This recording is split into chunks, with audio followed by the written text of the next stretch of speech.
بسم الله والحمد لله والصلاة والسلام على رسول الله وعلى آله وصحبه ومن والاه. رب اشرح لي صدري ويسر لي أمري واحلل عقدة من لساني يفقهوا قولي. On continue toujours l'explication de Mukhtasar al-Akhdari. On est arrivé aux conditions indispensables à l'accomplissement de la prière. On avait vu ensemble, dans le dernier cours, que la première condition c'était d'être en état de pureté mineur et majeur. De même, on a vu que le corps, le vêtement et le lieu du prière du fidèle doivent être exempts de toute impureté matérielle. De même qu'il fallait aussi couvrir sa nudité. N'est-ce pas? La nudité pour l'homme.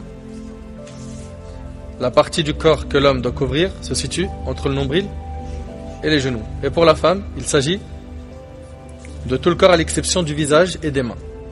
Très bien. Très très bien. Ok, on avait vu que les pieds pour la femme c'était une awra chez la majorité des 4 écoles. On a vu aussi que parmi les conditions de validité de la prière, c'est qu'il fallait s'orienter vers la Qibla. Si jamais j'arrive dans une ville où je ne connais pas la Qibla, qu'est-ce que je fais? Si j'ai une application dans mon téléphone, que mon téléphone il est bien fiable, je peux me baser dessus. Sinon, je demande à un musulman de confiance, d'accord, ou je cherche la mosquée la plus proche s'il y en a une. En tout cas, je dois faire un effort. Si je prie sans avoir fait tous ces efforts, ma prière n'est pas valable. Retenez ça. Si j'ai fait les efforts nécessaires pour trouver la Qibla et qu'après la prière, je m'aperçois que je ne me suis pas dirigé vers la Kaaba, ma Qibla n'était pas bonne, il me sera recommandé de recommencer la prière dans son temps. D'accord? C'est bon jusque là? Si je suis dans l'avion ou dans le train ou dans un bateau, ben c'est pareil. Tu te débrouilles pour la Qibla. Tu te débrouilles pour la Qibla. Dans l'avion, il y a des écrans. Donc avec l'écran, déjà, tu vois à peu près où est-ce qu'il va l'avion. Ok? Donc il faut se débrouiller. Il faut se débrouiller.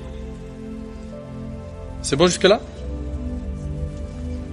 Et on a le droit à combien de degrés à notre droite et à notre gauche? 90 degrés, c'est bien. Ensuite, l'auteur nous dit observez le silence. Oui, observez le silence. Observez le silence. Donc bien sûr, quelqu'un qui va faire la prière, il sait qu'il dialogue avec son Seigneur. Il sait que c'est un moment très important.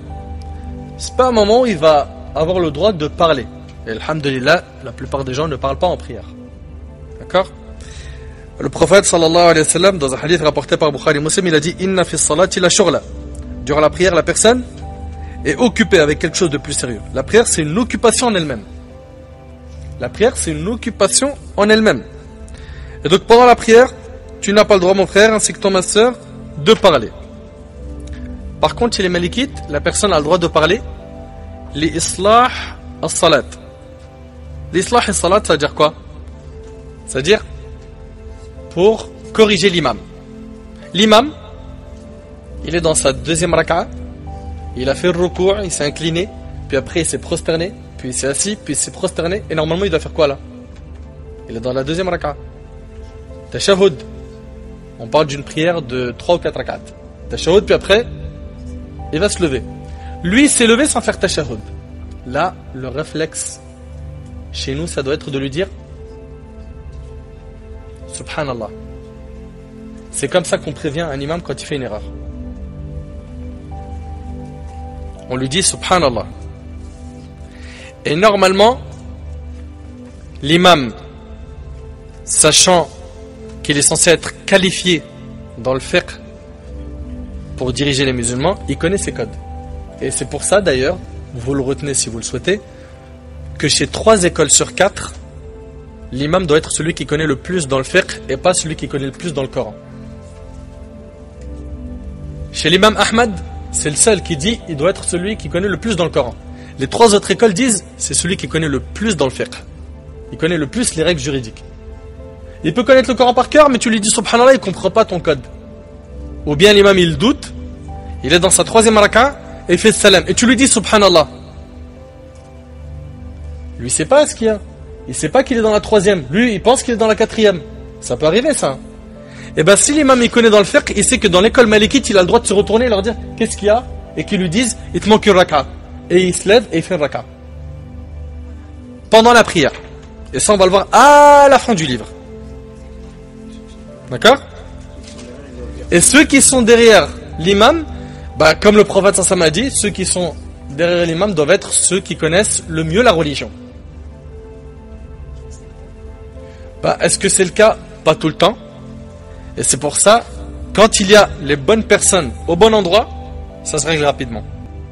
Subhanallah, il sait pas, et ben lui, il sait qu'il a le droit de parler uniquement pour demander ce qui ne va pas. Et ça, c'est arrivé au prophète sallallahu alayhi wa sallam. Le prophète sallallahu alayhi wa sallam, il a pris une prière de 4 rak'at, et au bout de 2 rak'at, il a fait un salam. Et il pensait avoir fini les 4. Vous suivez? Et quand il s'est retourné, il y a un homme qui s'appelle Dhul Yadayn, il lui a dit Aqasurat as-salat am nasita Rasulullah. Il lui a dit, est-ce que la prière elle a été réduite ou est-ce que tu as oublié au messager d'Allah? Et là, le prophète sallallahu alayhi wa sallam, après qu'il ait confirmé avec les autres compagnons qu'il y a eu une erreur, il s'est levé, il a complété 2 rak'at. Donc là, il y a eu un échange de paroles. Il y a eu un échange. Lui, alayhi sallam, a parlé et Dhul Yadayn a parlé. Et quand le prophète sallallahu alayhi wa sallam, il a confirmé avec les compagnons qu'il y avait bel et bien un manquement, il s'est levé, il a rajouté 2 rak'at et après il a réparé sa prière, et ça on verra comment on répare la prière à la fin, Inch'Allah. Vous suivez jusque là? Donc chez les Malikites, vous avez compris, on peut parler l'islah et salah pour réparer en disant subhanallah, en fait tu es en train d'alerter l'imam et c'est un code d'alerte que lui est censé avoir compris. Ça c'est quand il connaît bien le fiqh. D'accord? عن زيد بن أرقم قال كنا نتكلم في الصلاة يكلم أحدنا صاحبه وهو إلى جنبه حتى نزلت وقوموا لله قانتين فأمرنا بالسكوت ونهينا عن الكلام متفق عليه. Dans un hadith rapporté par Bukhari et Muslim, et cette version-là c'est celle de Muslim, Zayd ibn Arqam il dit كنا نتكلم في الصلاة. On parlait à l'époque pendant la prière. On parlait à l'époque pendant la prière. يكلم أحدنا صاحبه. L'un d'entre nous pouvait parler avec son ami, celui qui est à côté de lui, jusqu'à ce que le verset suivant ait été révélé, et tenez-vous debout devant Allah avec humilité. Et là il nous a été ordonné bisukut, il nous a été ordonné de garder le silence, wa nuhina anil kalam, et il nous a été interdit de parler. Si quelqu'un parle en oubliant, wa in takallama nasiyan, là il y a 2 cas de figure. Ahaduhuma an yansa annahu fi salat fa fihi riwayatan. Parmi les cas, il y aurait quelqu'un qui oublie qu'il est en prière. إحداهما لا تبطل الصلاة وهو قول مالك والشافعي. Donc il y a un avis qui dit que ça n'annule pas la prière, et c'est l'avis de l'imam Malik et de Shafi'i. Et le deuxième avis, c'est que ça annule la prière. En tout cas, chez l'imam Malik, il a oublié qu'il est en prière et il a parlé, ça n'annule pas la prière, donc par oubli. Vous avez suivi? وإن تكلم بشيء من غير أمر الصلاة فصلاته باطلة بالاتفاق بين الأربعة. Et si il parle et il dit quelque chose qui ne fait pas partie de la prière, on parle de quelqu'un qui fait ça volontairement, sa prière elle est annulée chez les 4 écoles. Et il est en prière, il dit par exemple ferme la porte. Un exemple, il vous faut des exemples. Ok? Ferme la fenêtre, j'ai froid. Mets la clim. C'est en été. C'est bon, vous avez des exemples de 4 saisons? Ils veulent toujours des exemples, ils sont fatigants.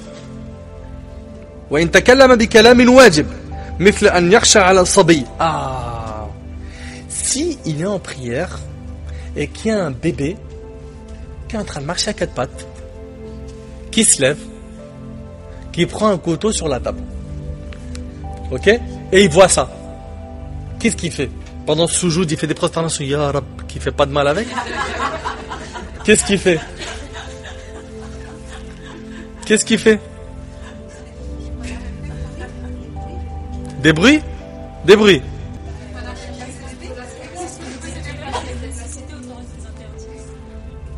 Alors vous écoutez bien. S'il y a quelqu'un à côté de lui, il le prévient. Attention, le bébé. Mais là, sa prière est annulée chez l'imam Malik. Mais il y avait un devoir de le faire ou pas? N'oubliez jamais, sauver des vies, c'est important. Un aveugle qui est en train de marcher, il y a un trou. Ok, on est dans la forêt ensemble et je prie. Je le vois. Je parle pas. Je le laisse jusqu'à fonce dans le trou. Un peu de fiqh, ça vous fera pas de mal. وإن تكلم بكلام واجب مثل أن يخشى على صبي أو ضرير الوقوع في هلكة. Donc là, à ce moment-là, il doit alerter, il parle. À ce moment-là, sa prière, elle est annulée chez l'imam Malik et chez l'imam Abu Hanifa et il la recommencera. Il n'y a pas de mal. L'essentiel, c'est qu'il ait sauvé cette vie. D'accord?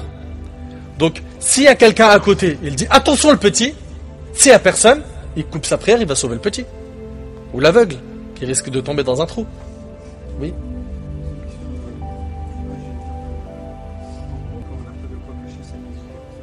Attends, mais Bishwa Alik. Bishwa Alik, on arrive. Bishwa Alik. Toi, t'es déjà tout là-bas. Je sais même pas si je vais arriver à ça, moi, dans le cours. Oui. Faire un geste, non, ça n'annule pas, mais faire un geste, ça n'annule pas. D'accord? Mais encore faut-il que le bébé, si c'est un bébé, me regarde. Et qu'il capte. Qu'il comprenne. Parce qu'il peut me regarder, et il marche à quatre pattes, je lui fais les gestes que je veux. Lui, il est intéressé par le couteau qui est sur la table. Oui.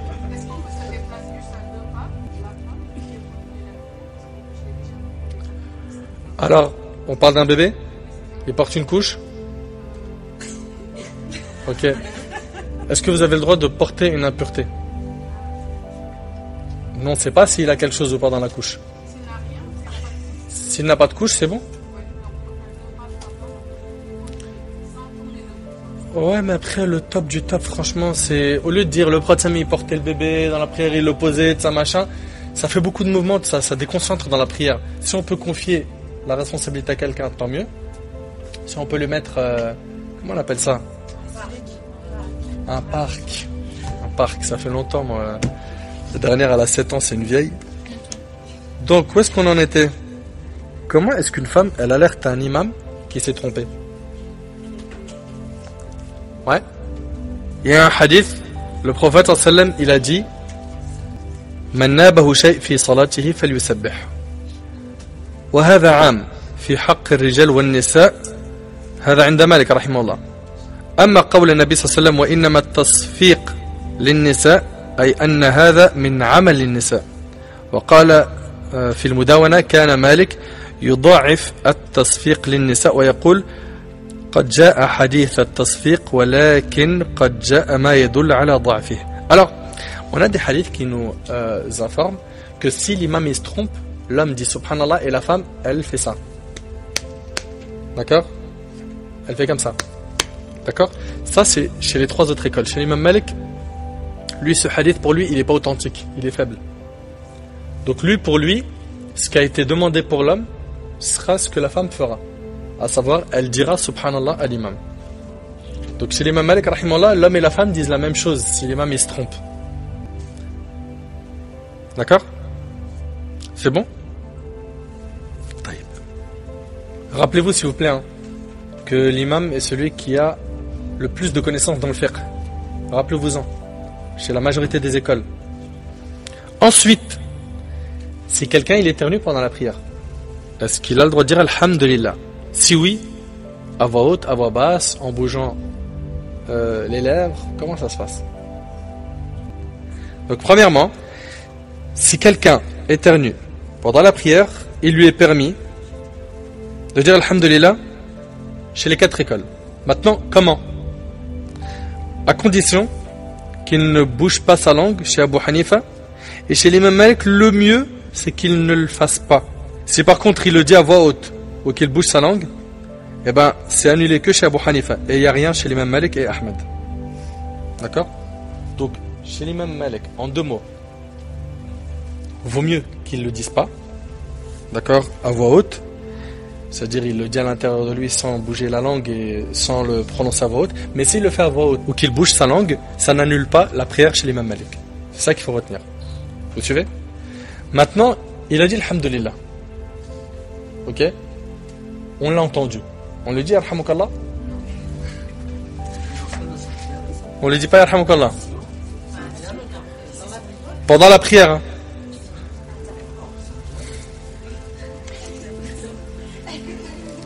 Subhanallah, vous écoutez attentivement. C'est arrivé du temps du prophète. En fait, ce qui est trop puissant, et je vous l'ai déjà dit, c'est qu'à chaque fois il y a un texte. À chaque fois il y a un texte. À chaque fois il y a un texte. Dans un hadith qui est authentique, hadith Muawiyah ibn al-Hakam radiyallahu anhu. ثبت في صحيح أن معاوية ابن الحكم. Donc Muawiyah ibn al-Hakam, il est rentré dans la prière et il y a un homme qui a éternué. Et il a dit Alhamdulillah. Muawiyah il a dit Yarhamukallah en prière. Vous suivez? فرماه الناس بأبصارهم منتقدين إياه بهذه الكلمة. Les gens tout de suite l'ont regardé mal. Pourquoi? Parce qu'il a fait quelque chose qu'il ne fallait pas faire pendant la prière. Donc ils l'ont regardé mal pour le blâmer. Et là, il a compris qu'il avait fait quelque chose qui n'était pas correct. فَجَعَلُوا يَضْرِبُونَ عَلَى أَفْخَذِهِمْ. Ils ont commencé à taper sur leurs cuisses pour qu'ils se taisent. فَسَكَتَ فَلَمَّا انصَرَفَ النَّبِي صلى الله عليه وسلم من الصلاة دعاه. Il a gardé le silence, puis après, quand le prophète il a fini sa prière, il l'a appelé à lui. قال معاوية فبأبي وأمي, il a dit, je donnerai mon père et ma mère en rançon pour le messager d'Allah. Il a dit ما رأيت معلما قبله ولا بعده أحسن تعليما منه. Il a dit, je n'ai jamais vu un enseignant avant lui ni après lui qui était meilleur en enseignement que lui. Il dit فوالله ما كهرني ولا ضربني ولا شتمني. Il m'a ni blâmé, ni insulté, ni m'a frappé. قال إن هذه الصلاة لا يصلح فيها شيء من كلام الناس. Il lui a dit, dans cette prière, il ne convient pas que l'on parle. إنما هو, mais par contre, c'est tasbih, wa takbir, wa qira'at al-Qur'an. Par contre, tu as le droit de faire tasbih, dire subhanallah, d'accord? At-takbir, Allahu Akbar, qira'at al-Qur'an, réciter du Coran. Ou kama qala Nabi sallallahu alayhi wa sallam. C'est impressionnant comment il était alayhi sallallahu alayhi wa sallam.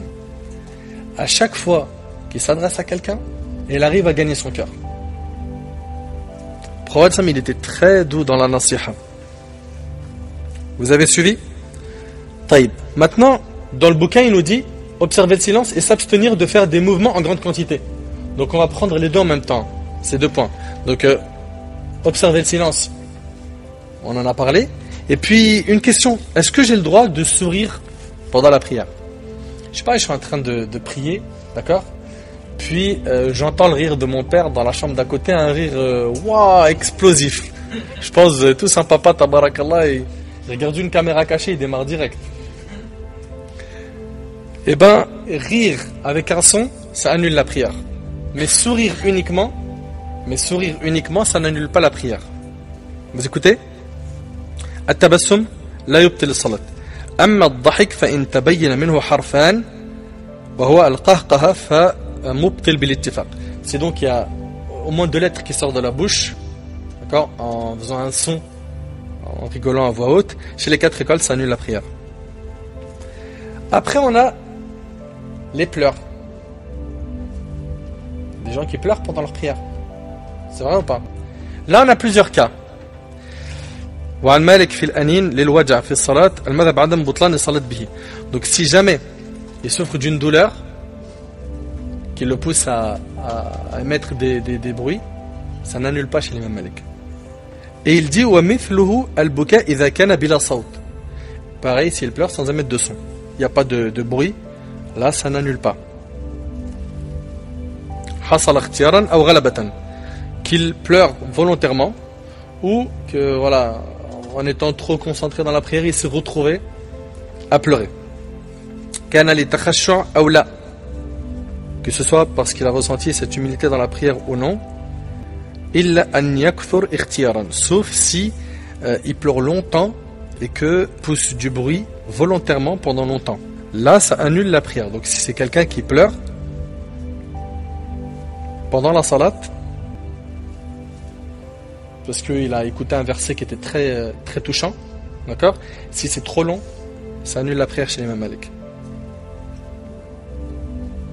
وأما ما كان بالصوت فإن كان اختيارا أبطل مطلقا. Maintenant, s'il pleure Tout à l'heure, on parlait de quelqu'un qui pleure sans son. Ok? Vous avez compris ou pas? Donc celui qui va pleurer sans son, que ce soit volontaire ou non, par humilité ou non, ça n'annule pas la prière, sauf si c'est trop long. D'accord? Maintenant, si volontairement, il fait sortir un son, quand il pleure, il se force à pleurer. Il se force à pleurer. Je sais pas si vous avez déjà vu ça dans le Tarawih. Non? Dans le Tarawih. On a déjà vu. Il voit toute la rangée, elle pleure. Lui, il pleure pas. Et pourquoi pas moi? Il serre la ceinture et il envoie. Donc si c'est fait volontairement, ça annule la prière. Wa amma ghalabatan fa in kana li khushu'in lam yabtul wa li ghayri khushu' yabtul. Par contre, s'il a été vaincu par ses pleurs, c'est-à-dire que c'est quelqu'un qui a tout fait pour pas craquer, et tellement il était concentré dans sa prière, il s'est retrouvé à pleurer. Bah si il a pleuré parce qu'il était bien concentré, bien humble dans sa salat, ça n'annule pas. Mais si ce n'était pas pour cela, là dans ce cas-là, ça annule. Retenez qu'il faut tout faire pour pas sortir de son. D'accord? Essayez. Après, il y a plusieurs cas que j'ai pas encore évoqués, comme un nafr min al-fam, quelqu'un qui souffle pendant la prière. Ok? Faire attention. Un nafr min al-fam fi salat kal kalam. Chez les malikites, c'est comme s'il avait parlé. Retenez qu'il faut faire très attention à ça. Oui. Ensuite, il y a un dernier point que je voudrais évoquer concernant le fait de parler. C'est le fait de répondre le salam à quelqu'un qui me salue. Je suis en prière, d'accord? Et en tout cas, chez nous, ça arrive souvent, les hommes. Quelqu'un qui rentre dans la mosquée qui dit salam alaikum. On est en prière. On est en prière. On lui répond salam, oui ou non? Et si on répond, comment est-ce qu'on lui répond? Ibn Abd al-Barr, rahimahullah, il dit Ajma' al-ulama ala anna man sallama alayhi wa huwa yusalli la yaruddu kalaman. Déjà, Ibn Abd al-Barr, rahimahullah, il dit, vous écoutez attentivement, qu'il y a un consensus chez les savants, comme quoi celui qu'on salue pendant la prière, il ne répond pas par des paroles. Ça déjà c'est clair. Il ne répond pas par des paroles. Il ne dit pas alaykoum salam. Ça déjà c'est interdit. وكذلك أجمعوا على أن من رد إشارة أجزأه ولا شيء عليه لحديث ابن عمر عن صهيب. De même qu'ils sont unanimes sur le fait qu'on a le droit de lui répondre par un geste. C'est-à-dire que je suis en prière, à la maison je suis en train de faire une prière, ou à la mosquée, et quelqu'un il passe, il dit salam alaikum. J'ai le droit de répondre comme ça. Regardez bien, comme ça. D'accord? Comme ça. Désolé pour ceux qui écoutent l'enregistrement. Désolé. Il y a une différence entre écouter un cours sur le net et l'avoir en live. On vous l'a déjà dit. On vous a pris l'exemple des frites. C'est vrai, hein? Les frites, quand elles sortent du four, comme elles sont croustillantes et bonnes, laisse-les refroidir et réchauffe-les au micro-ondes. Voilà, c'est donc du préchauffé pour certains. ومن سلم عليه وهو في الصلاة فلم يرد إشارة رد إذا فرغ منها كلاما. Et vous écoutez attentivement, quelqu'un qu'on a salué pendant la prière et qui n'a pas répondu par un geste. Il peut, à la fin de la prière, venir le voir et lui dire alaykoum salam. Chez Shafi'i, c'est chaud, hein. Il dit إذا سلم إنسان على المصلي لم يستحق جوابا. Si quelqu'un est pris et que un autre vient le saluer, il dit celui qui a salué là, il mérite pas qu'on lui réponde. Donc voilà, nous concernant, chez nous c'est pas quelque chose de déconseillé de saluer quelqu'un qui prie, qu'il prie une prière obligatoire ou surrogatoire. وكره السلام على المصلي عطاء الشعبي. D'autres ont dit que c'était déconseillé. Bon, on a fait le tour des petits détails. Revenons à nos moutons. Oui. On ne fait pas sortir de bruit. Le bâillement, si quelqu'un bâille pendant la prière, il ou elle ne fait pas sortir de bruit. D'accord? Déjà, on a des règles concernant le bâillement. C'est quoi? C'est que le prophète nous a dit qu'on essaye de nous retenir. Ça veut dire quoi? J'essaye de l'étouffer. Si vous arrivez, tant mieux. Vous n'arrivez pas, placez la main devant la bouche. Sans faire de bruit. Parce qu'il y en a, vous connaissez, hein? Quand il baille, on dirait un train qui passe. Ensuite, on a, après avoir parlé d'observer le silence, l'auteur nous parle de s'abstenir de faire des mouvements en grande quantité. Ah, pour ça, faut faire très attention. En prière, malheureusement, on a un don pour faire justement trop de mouvements. On se gratte. Et en plus, vous avez remarqué une chose, quand on se gratte dans un endroit, ça se faufile partout dans le corps. C'est vrai ou pas? Dès que tu commences en plus à te gratter dans un endroit, ça part de la main à l'épaule, de l'épaule à ta jambe, à ton ventre, ça y est, tu t'arrêtes plus. Donc dès le départ, dès que tu ressens le besoin de te gratter, mets ça de côté. De même, régler le hijab pour les sœurs, hein, régler la chachia pour les frères, régler ses lunettes, etc. Faites attention à tout ça. Faites attention à tout ça. Trop de mouvements, ça peut annuler la prière. D'accord? Et il y a des gens, malheureusement, quand ils sont en salat, ils bougent trop. Ils bougent trop. Donc voilà, faire attention à ça. S'abstenir de faire des mouvements en grande quantité. D'ailleurs, il peut arriver qu'après la salat, j'ai une rak'at ou deux à rattraper. J'ai une rak'at ou deux à rattraper. Je suis arrivé en retard. Chez les Malikites, on n'a pas le droit de se déplacer en faisant plus que 2 rangs. C'est-à-dire quoi? C'est-à-dire que il y a quelqu'un devant moi qui est parti. J'ai plus de sutra. Sutra, vous savez c'est quoi? C'est l'obstacle qu'on met devant nous quand on prie. On en parlera, Inch'Allah. Ça arrive dans le prochain cours, bismillah. Eh bien, la sutra, juste pour information, sa hauteur, c'est d'une coudée et sa largeur, c'est la largeur d'une lance. Ça, c'est dans le bouquin. Ça empêche en fait les gens de passer devant nous. Donc on met ça et ça nous permet d'être plus concentrés dans la prière. Parce que quand quelqu'un passe juste devant moi, ça déconcentre. Donc la sutra, entre moi et la sutra, il y a 3 coudées.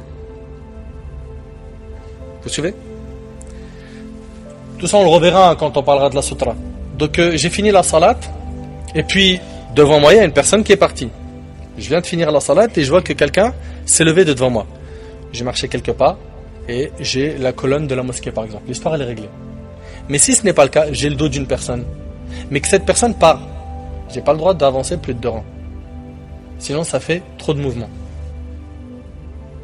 Vous avez compris? C'est clair? Ok. Donc s'il vous plaît, faites-y très attention. Très très attention. Et aussi le fait de regarder à droite et à gauche. Ça arrive trop ça. Ça moi j'appelle ça les caméras vivantes. Des tours de contrôle dans la mosquée. Le frère il est là, il est debout. Oui?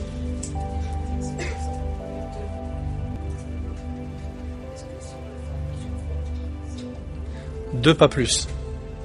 2, pas plus. Parce qu'en plusieurs fois, c'est quoi ta limite? T'en fais 15? Ouais, tu peux te retrouver à arriver à une mosquée où t'étais tout au fond de la mosquée, ils sont partis. Non. T'as pas de sutra, c'est une sunna. C'est pas obligatoire chez les 4 écoles. D'accord? Mais trop de te déplacer comme ça, fais attention. Ça peut être trop de mouvements. Donc quelqu'un qui, par exemple, il est dans la prière et qui regarde à droite, qui regarde à gauche, ça c'est makrouh chez les 4 écoles. Ça annule pas la prière. C'est déconseillé. Mais ce n'est pas à faire. Par contre, celui qui va tourner son torse, son corps, vers autre que la qibla, d'accord, il va se retourner. Man hawala sadrahu an al-qibla faqad fasadat salatuh wa tafsud bistidbar al-qibla. Chez l'imam Malik, c'est hyper simple. Il faudra qu'il tourne le dos à la qibla pour que sa prière soit annulée. D'accord? Il faut qu'il tourne le dos à la qibla pour qu'elle soit annulée. Mais s'il se tourne un peu comme ça, bah ça reste makrouh. C'est bon? Oui? Surtout quand il y a beaucoup de monde.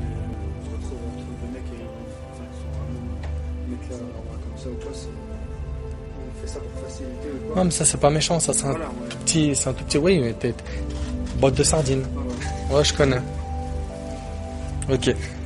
Vous avez bien compris qu'on n'a pas le droit de faire beaucoup de mouvements pendant la prière. Mais par contre, si à mes côtés, il y a un scorpion, un serpent, voilà, on le tue, d'accord? Là, s'il faut sortir de la prière, je sors de la prière. Pourquoi? Pour sauver ma vie. Ça va, ça commence à rentrer, tous ces réflexes, vous commencez un petit peu à capter? Non, pas de souci, envoyez. Comment? Si.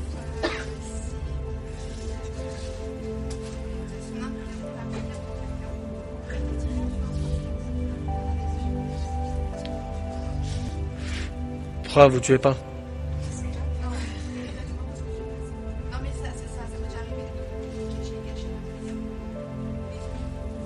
Non, il n'y a pas de souci. S'il y a une nécessité, il n'y a pas de problème. Ensuite, le Torah nous dit la partie du corps que l'homme doit couvrir à Awra se situe entre le nombril et les genoux. Ça, on en a parlé. Pour la femme, il s'agit de tout le corps à l'exception du visage et des mains. On en a parlé. Il est blâmable de prier dans un pantalon à moins que l'on porte par-dessus celui-ci un autre vêtement. Alors, point 15, la petite note, il est interdit de prier dans un pantalon qui laisse passer la lumière, distinguer la couleur de la peau. Ça, c'est interdit. Prier avec un pantalon qui laisse voir la couleur de la peau, c'est interdit. D'accord? La prière ici, elle est annulée. Par contre, si ce pantalon est serré, mais qu'il ne montre pas la couleur de la peau, la couleur de la peau serait par exemple porter un pantalon en lin, par exemple. Par exemple. D'accord? Là, on peut voir la couleur de la peau. Tu peux pas prier avec ça. Mais par contre, si c'est un pantalon, un jean qui est serré, mais qui ne montre pas la couleur de la peau, c'est makrouh, mais la prière, elle est valide. Pour les deux. Je vais reprendre ce point que chez l'école de l'imam Malik, parce que tout à l'heure, je vous ai cité plusieurs avis. Écoutez attentivement, s'il vous plaît. قال النفراوي في الفواكه أما الستر بغير الكثيف. Donc c'est quelqu'un s'habille avec un vêtement qui n'est pas épais. وهو ما يصف العورة, et qui décrit la nudité. أي يحددها من كونها صغيرة أو كبيرة أو يشف. Donc qui décrit bien la awra ou qui est transparent. ويرى من لونها فهو مكروه. Et qu'on voit la couleur de la peau, c'est makrouh, c'est déconseillé. Et il te dit wa yu'id fil waqt. Wa yu'id fil waqt, il recommencera dans le temps. D'accord? Ala al-muta'ammid, pour quelqu'un qui l'a fait volontairement. Ala al-muta'ammid bal karahatu lubsi al-wasif fi salati wa ghayriha. OK. Donc en deux mots, il faut faire très attention à ce que ça ne montre pas la couleur de la peau. اتفقت المذاهب الأربعة المحفوظة على صحة الصلاة من صلى بثوب يحجم عورة دون أن يصفها. Les savants ils sont unanimes que la prière elle reste valide pour quelqu'un qui a prié avec un pantalon serré mais qui ne montre pas la couleur de la peau. Ça reste quand même quelque chose à éviter. Attention. Ensuite il nous dit, vous écoutez s'il vous plaît, le fidèle peut prier dans un vêtement souillé s'il craint que le temps légal de la prière canonique s'écoule. On en avait parlé ça au début, vous vous rappelez ou pas? Et qu'on avait dit, on avait dit quoi? Que si il a presque plus de temps pour faire cette salat et qu'il a une souillure sur son vêtement, la priorité elle est sur quoi? Le temps de la prière. Vous vous rappelez de ça? Le fidèle peut prier dans un vêtement souillé s'il craint que le temps légal de la prière canonique s'écoule, à condition qu'il ne trouve pas d'autre habit, ou qu'il n'ait pas à sa portée de l'eau pour le purifier, ou qu'il n'ait pas d'autre habit à mettre en attendant de le laver. Pas de souci pour ça.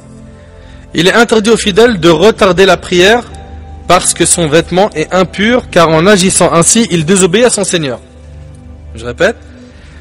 Il est interdit au fidèle de retarder la prière parce que son vêtement est impur, car en agissant ainsi, il désobéit à son Seigneur. Celui qui n'a pas de quoi cacher sa nudité fera sa prière en étant tout nu. Et là, ça serait dans quel cas? Quelqu'un, par exemple, qui est emprisonné, on lui a retiré ses vêtements. C'est vraiment des cas de force majeure. Il n'a pas de vêtements. Il prie pas? Il est contraint de prier dans cet état. D'accord? Là, ça vous montre quoi? Que finalement, tu dois te débrouiller pour faire salat. Tout le monde. Il est recommandé aux fidèles qui se trompent sur l'orientation de la qibla de recommencer la prière canonique dans son temps légal, car la refaire en son temps prescrit est méritoire. Ça, on en a parlé. Cependant, il ne lui est pas demandé de refaire la prière canonique si son temps légal s'est écoulé. Son temps, il s'est écoulé. D'accord? Non plus que la prière surrogatoire. Non plus que la prière surrogatoire, ça veut dire que s'il s'est trompé dans la prière surrogatoire aussi, il n'a pas à recommencer. Il nous dit ici wa amma wa man akhta al-qiblata a'ada fi al-waqt. Ça on l'a vu ça. Il est recommandé aux fidèles qui se trompent sur l'orientation de la qibla de recommencer la prière canonique dans son temps légal. Wa kullu i'adatin fi al-waqt fa hiya fadila. Car la refaire en son temps prescrit est méritoire. Wa kullu ma tu'ad minhu as-salat fi al-waqt fala tu'ad minhu al-fa'ita wan-nafila. On finit avec cette dernière ligne s'il vous plaît. Le temps nous dit après: cependant, il ne lui est pas demandé de refaire la prière canonique si son temps légal s'est écoulé non plus que la prière surrogatoire. Ça veut dire quoi ça en fait? En fait, il nous dit en deux mots. Vous écoutez? Wa kullu ma tu'ad minhu as-salat fi al-waqt fala tu'ad minhu al-fa'ita wan-nafila. Il ne lui est pas demandé de refaire la prière canonique si son temps légal s'est écoulé non plus que la prière surrogatoire. Ça c'est quand ça? C'est hyper mal traduit en français. Je ne sais pas si vous avez la même traduction d'ailleurs. En fait, il y a une ponctuation qui n'est pas respectée.